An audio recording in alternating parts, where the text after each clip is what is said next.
Doggy treats, improv, goats doing yoga, Local food hotspot just around the corner, helicopters, and good times. along with an organization that helps with behavioral health and historic trivia. All this and more on today's episode of Just Next Door.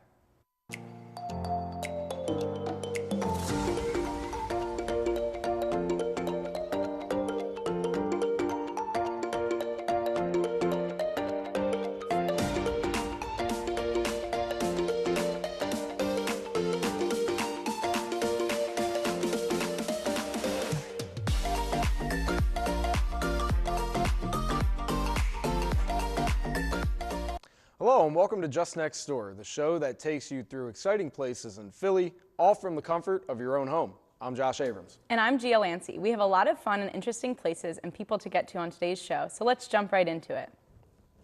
Our first segment of the show is Philadelicious, where we highlight local restaurants around the area.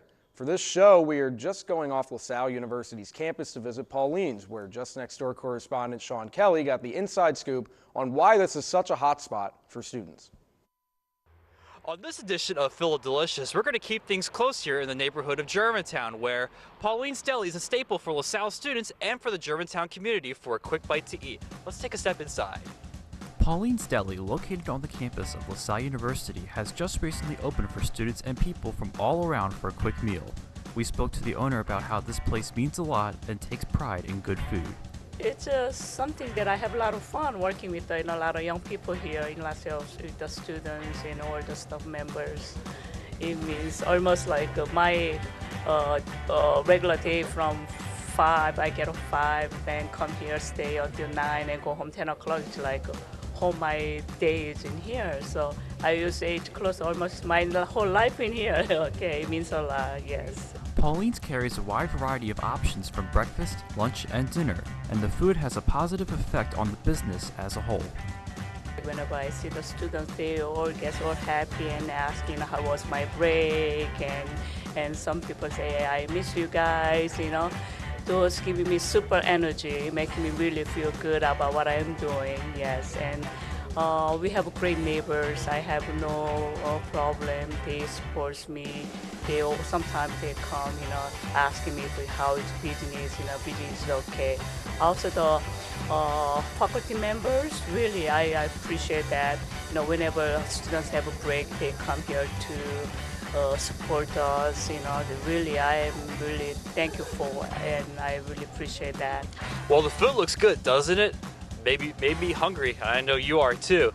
So check out Pauline's Deli right here on Olney Avenue, right on the campus of LaSalle University. For Just Next Door, I'm Sean Kelly. Yummy. Now going from a deli to a bakery. Let's see what tasty treats the pet-friendly dog bakery has in store for your furry friends. This pet eatery located in Manayunk has tons of healthy baked goods for pets. This bakery combines two of mankind's greatest discoveries, puppies and coffee. So let's take a look. Pet-friendly Dog Bakery is a locally owned dog bakery. The idea was the idea of the owner, Lenny and Teresa Bazemore. They actually own a few businesses on the block, including the Juice Merchant, which is right next door. And they just love their dogs so much, and they saw another dog bakery like this. And they just wanted to kind of expand on that idea of having a dog bakery and then adding in the fun space for them to play as like an added bonus. It's also a boutique, so we sell dog cookies, and we also sell a ton of different products, a lot of which you won't find in other stores. We do a lot of research into the different things that we sell. So I'll go online and actually find like a dog toy, which I think is really cool. And then I'll read up on the reviews of that dog toy. I talk to the customers that come in and they have recommendations for dog toys their dogs like. I try to bring those in. We're not going to have another physical location, but we are expanding online. We're on Etsy. We also have our own website that you can order from. And we're just expanding our personal brand to other pet stores as well. The people who run the businesses nearby are a great group of people. It's very much like a family.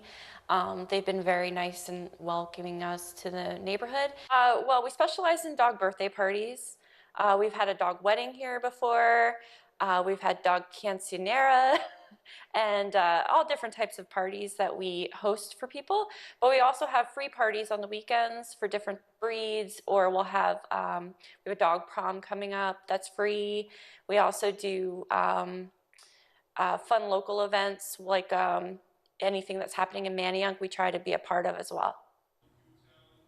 If you want to learn more about the Pet Friendly Dog Bakery, check their website at petfriendlydogbakery.com, or you can visit them at their store located in Manayunk. And speaking of cute animals, it is time to receive positive vibes from adorable baby goats. Goat yoga is fun, relaxing, and can serve as a great workout. This activity is starting to sell out due to its recent rise in popularity. Starting in 2016, this form of exercise that involves smelly baby goats walking on people is surprisingly both good for the body as well as the mind. Let's find out why doing yoga with a goat isn't such a bad idea after all. Doing goat yoga out in nature is that, first of all, you're breathing in fresh air. That's the first thing. And you're out here with animals who are creating endorphins in your body, which make you happy. One of the most popular and upcoming yoga trends in the country is now hitting the Philadelphia area. Water and Rock Studio is now offering goat yoga every Sunday starting in April with 2 sessions. The first session will start at 10 a.m. with the second session starting at 12 p.m. It's exciting when the goats come running in and out and they run past you. There's this extra energy that makes you kind of want to do yoga but not pay attention to the yoga at the same time. Goat yoga is a lot different from the traditional studio yoga because this makes you feel one with nature and makes you feel like you are touching the sky as you raise your arms up into the sky, as it is more freeing and relaxing than being inside in a traditional yoga studio. And also, you're bringing your hands up into the sun, which is giving sun rays into towards your body, and it feels nice and warm. And next, when you're putting your hands into the ground, that's grounding. So that's also really good for your body. Plans for one single sound of goat as we started. So inhale in, exhale for goat. If you are interested in trying out goat yoga, check out waterandrockstudio.com. And if you sign up for goat yoga, you will receive a free month of yoga in the studio. If you are interested in doing goat yoga yourself, go to waterandrockstudio.com. All right, Gia, so you went out and did this package. What was it like? How was doing goat yoga? I saw a lot of cute goats, and I saw the goats, Tom Brady, Michael Jordan, But would you do goat yoga? I mean, I've never done yoga before, but it would certainly be interesting to do that for, my first time doing yoga. Was it fun? Yeah, it was cool. I love yoga, so get a lot of positive vibes. It's very relaxing, Yeah, absolutely. Namaste. All right. Okay, let's head on down to the Philly Improv Theater, home to many up-and-coming actors and performers. This theater not only strives to make you laugh, but aims to make you feel welcomed in its diverse and accepting community. The Philly Improv Theater offers classes in improv, stand-up, sketch comedy, and conventional acting to people of all ages and backgrounds. After, we'll sit down with one of the teachers from the theater to discuss what it feels like to essentially play pretend in front of a group of strangers. Come in, it's my house. Come in, I'm still here so you can come in. What's happening? Hey, I got your online order. It looks like this marriage has hit a rocky road. When it comes to improv, in Philly, FIT is definitely the place to go. And for me, the community itself is just very open to embracing everybody and giving everybody an opportunity to be themselves and to really just explore their comedic voice. That's why I feel comfortable here. I was really just really engaged with the creative process and just the opportunity to become different characters and really use my talents that I felt like I had with doing voices and doing accents and really using my physicality to become other people. Someone call Idris Alba. It's a pleasure to be. Wait a minute. And when I was exposed to improv, it kind of blew my mind to see people like coming up with not only just like fun characters, but fun scenarios and fun stories, and being able to interact with one another. Great grandma, what's this man talking about? He said ultraviolet. Now the only thing I know ultraviolet is a violet, is purple. I thought you were going to say Prince. So Night Shift is a team made up of a bunch of creative individuals. We all identify as people of color. We really take pride in really being able to represent the voices of racial minorities here, because improv in general is just very, it's white male dominated, and it's been traditionally like that for, from its inception. And so we had the opportunity to kind of put a team together that didn't look or sound like anybody else.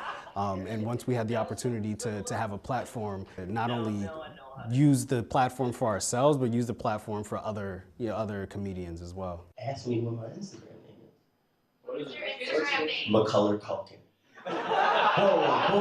So the first opening act was a young stand-up comedian by the name of Eric Yates. He does comedy throughout the city. We're open arms whenever it comes to up-and-coming performers. So he said that he had about 10 minutes, so we gave him the green light. Awesome. I'm good. You have that? Yeah, it's cool. All right. Love that. Hopefully Gia decides to take classes there soon.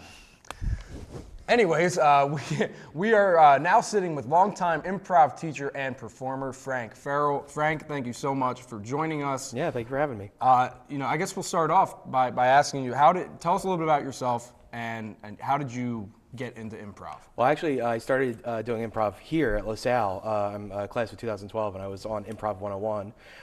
And then I found Philly Improv Theater, where we do long-form improv. So at LaSalle, we do short-form improv, kind of like Whose Line Is It Anyway? Long-form is kind of the idea that we take just a suggestion and just kind of improvise plays. Like we do scenes and plays and stuff. So I just fell in love with it. Now you kind of explained it for us a little bit there, but how exactly does improv work? It seems like a very general name, but I'm sure there's a lot that goes into it. Yeah, it's we talk about at the Improv Theater. We talk about it's based primarily on the idea of just agreement, and that you can kind of build scenes and relationships just by saying like, yeah, that idea that you said, I agree with, and going from there. It's kind of the idea of like there's this like infinite amount of possibilities out there, and what if we take those boxes and make them smaller and smaller until we get the like one scene, and hopefully it's funny. So you said you fell in love with it, but like how does it feel? Do you ever get nervous to do it, like on the spot? Yes, every time. Yeah, that's part of like the love. It's Keegan-Michael Key from Key and Peele, you might know. He talks about it's like building an airplane by throwing all the parts off a cliff and then jumping off and building it on the way down. That's what it kind of feels like, and that's part of like the love of it. It's like you go out and you don't have anything but what's in your head and what you're making up on the spot. So it's terrifying, and that's like the thrill that you get from it. No, so I'm glad that you mentioned that you get nervous. What is your advice or any pointers for people who love improv, love listening to it, or want to do it but have that stage fright? One of the big things that we talk about is making the other person look good.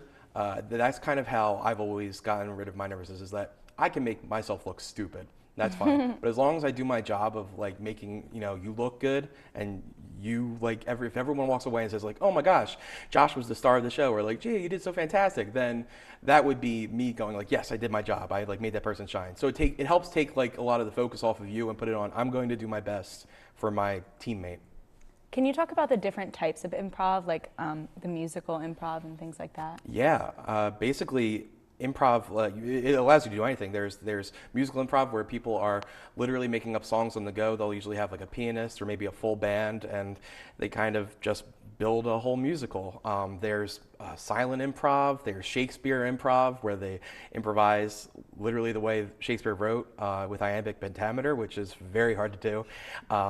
Like I said, there's short form, there's all sorts of forms. There's a bat, which is like a radio play where we turn on all the lights and improvise in the dark. And it plays like radio, old-timey radio. Yeah, basically, if you can think of it, we could put it up on the stage. So what's your favorite type or the one that you do the most? I do a show that is, my favorite type is I do a show that we call it a mono scene, where it's instead of doing a bunch of multiple scenes, it's all one long show. So it's like a play. So we're like improvising a play, and everybody stays the same characters the entire time for an entire hour. So you're basically building it from scratch. So before you came on, we were talking about how you teach at the Philly Improv Theater. Is there anything else besides improv that may be offered or that appeals to the Philly Improv Theater? Yeah, improvising off the spot isn't everybody's cup of tea. We also have sketch comedy writing. So if you feel like you have a lot of comedic offered, but you want the chance to rewrite it and get a second draft, then we have that. We have stand-up, which is like sketch comedy, but it's going to be all yourself. And we offer that. And then also just if you want to get better at just acting, and we offer classes in acting as well. And you guys also perform shows all the time too, so if maybe acting isn't your thing, you can come watch the shows, correct? Absolutely, yeah. We have people that just love improv and love watching it, but would never in a million years get on the stage. Right. Yeah. Now, how long have you been doing improv now? I've been doing improv for 12 years now. Is there any like significant memory, anything like cool that came from you doing it? Just any like significant memory, really? Yeah, I'll tell you the story of the worst time we bombed. And it was, so improv is great. People love improv. When I was at LaSalle, we got hired to do an improv show in front of a movie premiere. And no one in the movie premiere was expecting to see improv.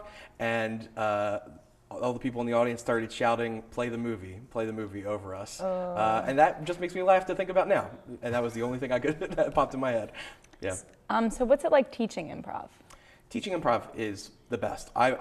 Teaching improv helps me understand improv so much more. I think having to talk about it, having to think about students' questions helps me be a better improviser. And it's also just a blast to like see someone come in and be terrified, or see someone come in and be socially anxious, and by the end of the class be a little bit more open to just interacting with people and seeing what they have to offer.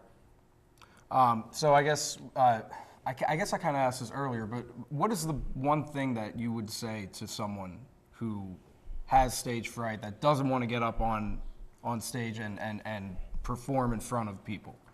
Is there any like specific pointer that you have for that kind of person? Yeah, I think that it's ultimately it's the idea that improvising, I always say to students, is both the hardest thing and the easiest thing in the world. It's the hardest thing because we have to be fine with it. We have to get over all these hurdles. We have to get over the idea of saying no to each other and agreeing to like the craziest ideas. But it's the easiest thing because it's literally like what you and I are doing right now. We're improvising, right? You didn't know what you were going to say. I didn't know what I was going to say. Having conversations, we do it all the time. And if we can just take that and give it a little bit more focus, I think it really makes it a lot easier to improvise. All right, well, I think that's going to do it. Thank you so much for coming in. We really appreciate it. Yeah, thank you for having me. Yep, well, we are going to take a short break, but when we come back, we are going to fly over to Westchester to learn more about helicopters. Stay tuned.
Welcome back to Just Next Door, the show that takes you through exciting places in Philly, all from the comfort of your own home. Let's head over to the American Helicopter Museum, a gallery that holds aircrafts instead of paintings. This museum presents a wide variety of helicopters from the first powered by man to ones used in the military. These exhibits not only give guests a chance to learn about helicopters, but aims to inspire the next generation of pilots. Check out this episode's edition of No Money, No Problem. On this segment of Just Next Door, we're here at the American Helicopter Museum, where we sit down with the co-founder. The museum is located in Westchester, and it focuses on the history, science, and technology of helicopters. The museum was started to celebrate the history of rotary wing aviation here in the Delaware Valley. This is where it all began. The very first rotating wing aircraft was brought to the U.S. in 1928. And from that spawned an entire industry that continues to operate today. And so we wanted to create a museum that would recognize that history and celebrate it every day. The American Helicopter Museum celebrates vertical flight, and in turn, the museum houses all the different types and configurations of helicopters, from conventional to home-built to production. This museum is interactive in a lot of different ways. We mentioned the fact that it's one of the few museums where you can climb into a lot of the aircraft, so you really get to get the feel of what it would be to be a pilot. We also have a tour guide system, a tour system that you can use on your phone or on a tablet, and so you come up to the aircraft and you can key the number in, and it will give you the history of that aircraft. You could also ask one of our docents who are here if you have any questions about the history of these aircraft, how they're used, why they're used, what missions they perform, what their historical significance is. The American Helicopter Museum has different events that take place throughout the year for the community. One such event is the Helicopter Stubby, an ambassador for the museum who goes out to different places in the tri-state area, such as Phillies games, parades, and local schools to raise awareness of the museum. One of the very cool things about this museum is we celebrate all those missions of helicopters. If you're interested in learning more about the American Helicopter Museum, volunteering, planning your visit, and much more, you can visit their website at americanhelicopter.museum. For Just Next Door, I'm Valerie Jean-Baptiste. If you are interested in taking a tour of the American Helicopter Museum and Education Center, their hours are 10 to 5 Wednesday through Saturday and Sunday from noon to 5. The cost of admission to the museum is $10 for adults, $8 for students with an ID, and children who are under the age of 2 are free of charge. On this week's edition of Service with a Purpose, we visit Marikey Innovative Care and Education Solutions. This organization focuses on developmental behavioral health. Marikey's mission is to raise awareness and financial support for children and adults. Check it out. We have over 40,000 individuals that we service, and we have 10,000 employees, the majority of them who are in Pennsylvania and the Philadelphia area. So we have a tremendous impact on our community. From Philadelphia to all across the nation, the Marikey Foundation focuses on helping people from all walks of life who need assistance. With over a dozen locations within the city alone, they aim to offer a breadth of integrated services to individuals and communities across the country. So we try to help people within our system entirely so that they don't have to go several places for services, which is really, really difficult. Because of this extensive network of care, Marikey is always in need of funding to provide support and assistance to those in need. So even though we're funded mostly by the federal government, mostly by like Medicare, Medicaid, the people that are in our service, that's their life, but our events provide quality of life. We do an IDD prom, iPads for kids with autism, food for kids that come to school hungry. So these are things that are not paid for in the services we provide, so our wonderful donors and our events really help give these people a quality of life. Marikey is always holding events for a number of purposes, including everything from a black tie gala for fundraising to simply providing fun days for those in desperate need of one, and are always looking for volunteers. We also have programs within your community that you can volunteer for. We have, for example, our Germantown Recovery Community on Armont Street, which provides art therapy, music therapy. We could always use volunteers in our programs. If you want to run a third-party fundraiser that helps provide funding, we are grateful for anything. Marikey is so devoted to the individuals and communities they support that their dedication is built right into their name. Marikey is the word for putting your heart and soul and passion into all that you do. And we thought it was the best name, even though it's hard to say a little bit and people don't recognize it, but it really sums up who our employees are and who we are as a company. For Just Next Door, I'm Tyler Pittis. If you would like to find out more about Marikey, please check out their website at marikey.org. To call, just dial 888-647-0020 to make a donation to the organization. Well, now it's time to head down to the historical district and put some people to the test. How much do the people of Philadelphia know about the history and making of the city of brotherly love? Probably not a lot, but let's check it out. We're here at Independence Hall. We're going to be testing people's knowledge about Philadelphia history. Whose statue is on top of City Hall in Philadelphia? Oh my gosh, I just saw that. Oh, I forget his name. I know it, like I can picture it. Franklin? Thomas Ben Jefferson. Franklin. And I don't know. William Penn. William Penn? I think it's William Penn. That is correct. Do you know what year William Penn founded Philadelphia? Oh God. No. 1775? It's got to be real early 1700, like 09. 1745. I don't know. The only thing that sticks in my head is 1776. It's 1682. Whose names are on the side of the Liberty Bell? We were just going to go there. You should have we're caught us headed on that the way. I caught you at the wrong time. Let me look at the picture. I should know that. I just visited the Liberty Bell. I don't know. I guess Franklin again. I don't know that either. One of the names is Stowe, right? Yes, one of them is Stowe. And Pass? Yes, John Pass and John Stowe. Pass and Stowe. Can you tell me which 3 cities have served as America's capital? Philadelphia. Richmond. No. Philadelphia and Harrisburg. I guess Washington, D.C., Richmond, Virginia, and the nation's capital, and Philadelphia. Here's a hint. One of them is currently the nation's capital. I guess I need to know that too. Was it up in like Massachusetts or something? He's not saying no. Be a safe bet. Is it Boston? New York City, Washington, D.C., and is it Philadelphia? Oh, D.C., Philly, and New York. D.C., Philly, and New York is correct. Hey, I'm gonna read because I'm getting all these wrong. That's all for this edition of Fast Facts Philly. Send it back to Josh and Gia. Well, that just about does it for this episode of Just Next Door, but don't forget to check out our social media. You can find us on Twitter at LaSalle TV Philly or follow us on Instagram at LaSalle TV. We would love to hear your comments and suggestions. I'm Josh Abrams. And I'm Gia Lancey. Thanks for watching Just Next Door, and we'll see you next time. Ciao.